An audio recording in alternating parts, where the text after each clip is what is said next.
আসনত মানে কি কয় ইলেকশ্যন খেলিব লাগে বুলি কি ক'ব? তেখেতে 20টা বুলি ক'লে, কিন্তু 2টাটো আগতে বাঢ়াই ল'লে দেখোন।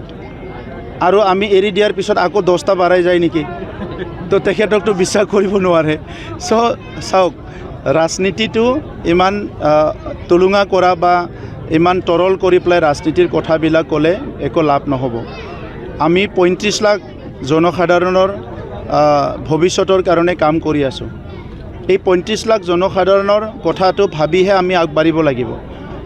আজি প্ৰধানমন্ত্ৰী ডাঙৰীয়াই 150 কোটি মানুহ চাই আছে, মুখ্যমন্ত্ৰী ডাঙৰীয়াই 3.5 কোটি মানুহ চাই আছে, আৰু আমাৰ অঞ্চলত 35 লাখ জনসাধাৰণ আছে।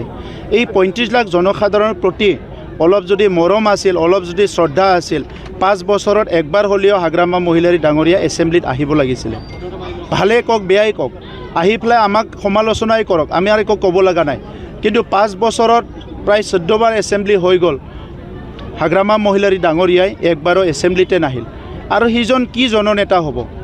তেখেতৰ সমষ্টিৰ কথাও ক'ব নাহিল, BTRৰ 35 লাখ জনসাধাৰণক ক'ব নাহিল। আজি যি মানুহ যে 17 বছৰ নেতৃত্ব দিলে, ভাল বেয়া চব দেখা পালে, তেখেতৰ একো দায়িত্ব নাছিল নেকি যে এই 5 বছৰ এছেম্বলিত আহি ক'বৰ কাৰণে?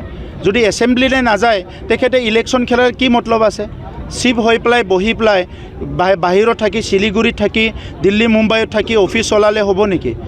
কি ডাটা আছিলে তেখেতৰ তাত? খেতিয়কসকলৰ কি সমস্যা আছে, ছাত্ৰ ছাত্ৰীৰ কি সমস্যা আছে, সামাজিক কি সমস্যা আছে, সেই সময়ত হত্যা হিংসা কিমান বেয়া এটা পৰিস্থিতি আছিলে, এইবিলাক তেখেতে একো কৰিব নোৱাৰিলে। আৰু আজি ৰাজনীতিৰ নামত যি টি কথাবিলাক কৈ পেলাই প্ৰদূষিত কৰে। একত্ৰীকৰণ সভা চিনচিয়াৰিটি থাকিলে তেখেতে ঘোষণা কৰিব নালাগিছে, আলোচনা কৰিবলৈ ৰখিব লাগিছিলে। গতিকে তেখেতে আজি পাব্লিকৰ আগত এনে আননেচেচাৰী কিছুমান কথা থ্ৰ' কৰি এনেকুৱা ৰাজনীতিবিলাক কৰে। ৰাতিপুৱা এটা কথা, গধূলি এটা কথা কয়। BTCত ইতিমধ্যে কিন্তু বিজেপি দলে ৰণৰংকা বজাই আছে আগন্তুক নিৰ্বাচন উপলক্ষে। আমিতো 2020তে বজাই থৈ দিছোঁ, এতিয়া আৰু নতুন বজাব লগা নাই। আৰু 2020ৰ পিছত অলিয়ে গলিয়ে ঘূৰিছোঁ, 26টা জনগোষ্ঠীৰ ভিজন ডকুমেণ্ট বনাইছোঁ, সকলো জনগোষ্ঠীৰ লগত থিয় হৈ আছোঁ। গতিকে আমি ৰাইজক মৰম দিছোঁ, আৰু আমাৰ বিশ্বাস আছে ৰাইজে আমাক মৰম দিব। UPPL প্ৰাৰ্থীটো স্যাৰ কেতিয়া হ'ব ঘোষণা? ইলেকশ্যন ঘোষণা হ'ব, তাৰপিছত নমিনেশ্যন হ'ব, বহুত দিন আছে।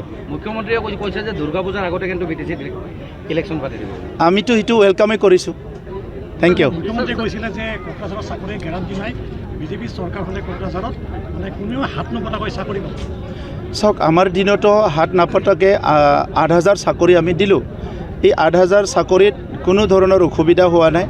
আৰু আমি যিটো চাকৰি দিছোঁ, এই ছিষ্টেমটো আপোনালোকে একবাৰ চালে গম পাব, এনেকুৱা চাকৰি ক'তো হোৱা নাই। প্ৰাৰ্থীজনে নিজে স্কুল ছিলেকশ্যন কৰিব পাৰে, কম্পিউটাৰত বাটন টিপি দিলে এপইণ্টমেণ্ট ওলাই যায়। সুন্দৰ চাকৰি বনাইছোঁ।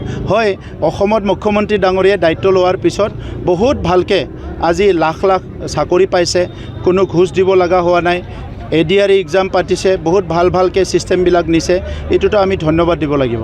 এজন ভিজনাৰী লিডাৰ হিচাপে মুখ্যমন্ত্ৰী ডাঙৰীয়াই যি কাম কৰিছে, অসমত আগত নোহোৱা কাম কৰিছে, সেইটো আমি আজি অকল NDAত আছোঁ বুলি নহয়, তেখেতৰ কাম কাজটো সদায় আমি শলাগ লওঁ।